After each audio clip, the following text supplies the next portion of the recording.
আজ আমি দেখাবো আজকাল মেঘঝড় চলে এলে আমরা দোকানটাকে কি করে বাগিয়ে রাখি। তা হ্যালো বন্ধুরা, আমি রাজু আর আমি ওন্দা সুপার ফ্যাসিলিটি হাসপাতালে ফুটপাতে দাঁড়িয়ে দোকান করি। আজ আবার দুপুর 12টার সময় আজকাল মেঘ কালো করে এসেছে। দেখতে পাচ্ছ তোমরা দোকানের যত তিরপল চেয়ার টেবিল সব বাগিয়ে কিন্তু আমরা দোকানটিকে খুব ভালোভাবে বেঁধে দিয়েছি। এখানে আমরা একা দোকান করি না, তো আরও 2-3টি দোকান আছে, তাদেরও অবস্থা কিন্তু আমাদের মতো নেই।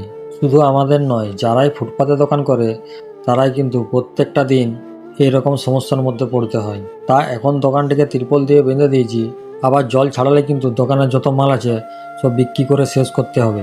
তা দেখতে পাচ্ছ এখন জল ছাড়িয়ে দিয়েছে বলে হাসপাতালের যত পেশেন্ট পার্টি ছিল সব কিন্তু একসঙ্গে খাওয়ার জন্য এসেছে। আর দোকানের সব মাল অগোছালো ছিল বলে আমরা কিন্তু ঠিকঠাকভাবে তারাকে সাপ্লাই দিতে পারছি না। তাই আমরা কাস্টমারকে বুঝিয়ে যাচ্ছি, সবাই খাবার একের পর একজন নাও, তাহলে কিন্তু আমরা সবাইকে দিতে পারবো। আর আমাদের আশেপাশের গ্রামের মানুষ খুবই ভালো। দেখতে পাচ্ছ তোমরা এখানে একের পর এক কিন্তু অনেকক্ষণ ধরে দাঁড়িয়ে খাবার নিচ্ছে। আর এই বৃষ্টি ভেজা দুপুরে আমার সঙ্গে একটি ভাই দেখা করতে এসেছে। আর আমার ভিডিওটা কোন জায়গা থেকে দেখছো তোমরা কমেন্ট করে বলে যাবে।